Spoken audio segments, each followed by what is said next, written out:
Ілтипат. Бекет атаның тұтас тұрғыласы Бейнеу бабамыз өз күшімен күнелткен қарапайым шаруа адамы болыпты.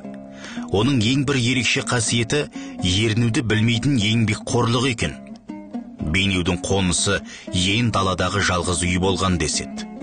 Ары-бері өткендермен арып ашып жол шегіп алыстан шаршап шалдығып келе жатқан адамдардың ат шалдырып аялдайтын тұсы Бейнеудің үйі болыпты. Жапан далада жамбаласы көзге түспей зарығып жеткен жолаушы байғұстың жан шақырып қуат жиятын құдды ордасы болған Бейнеу шаңырағы қонақжайлылығымен маңайдағы елге мағлұм болады. Бейнеудің көзі тірісінде-ақ сол аймақты жергілікті жұрт Бейнеу маңы, Бейнеудің жері деп атап кетіпті. Бейнеуді Бекет ата да қадір тұтып, қатты құрметтейді екен. Қаймана қазақ жөн сұрасып, қайда келе жатырсыз дер болса, Бейнеуден келе жатырмын.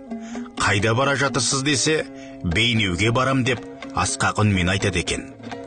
Бекет әулиенің Бейнеуге деген ынта ықыласын қызғанып, күндеушілермен Бекетке беріле құлдық ұратындар мұнысын қош көрмей, қонысқа жаңа ат қою жөнінде қолқа салып, «Уа, әулием, Бейнеуден гөрі беделіңіз биік қой. Сіздің қасыңызда Бейнеу кім болыпты?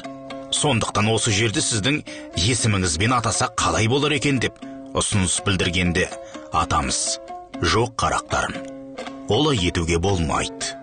Ары өткен бері өткеннің атын тынықтырып, адамын тоғайтып, ақ жүрегімен алдына ақ дастархан жайғаннан өзге оның жазығы бар ма?